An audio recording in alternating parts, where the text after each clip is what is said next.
আসসালামু আলাইকুম বন্ধুরা।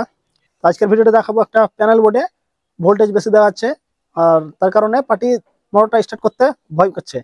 তো দেখে নেব ভোল্টেজ কত আছে। এই মোটরের প্যানেল বোর্ড, এখানে ভোল্টেজটা দেখাই।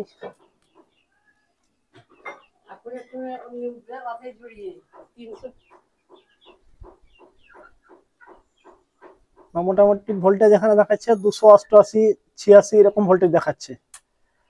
তো এটাকে আমরা ক্ল্যাম্প মিটারে ভোল্টেজটা কি কি কারণে দেখাচ্ছে বা সঠিক দেখাচ্ছে কিনা সেটা দেখে নেব।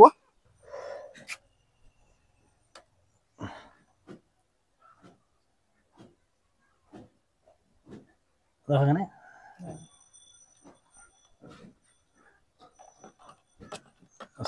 দেখাই। তো বন্ধুরা এখানে দেখো 220 ভোল্টেজ। তো ভোল্টেজ ঠিকই আছে, ভোল্টের কোনো প্রবলেম নাই। যে মিটারটা আছে, মিটারটা প্রবলেম হয়েছে, ওই জন্য ভোল্টেজটা বেশি দেখাচ্ছে। তো ভোল্টেজটা দেখিয়ে দিলাম, ভোল্টেজটা 220 18 এরকমই আছে। ভয় পাওয়ার কোনো কারণ নেই, মিটারটা প্রবলেম হয়ে গেছে, মিটারটা এখন চেঞ্জ করতে হবে।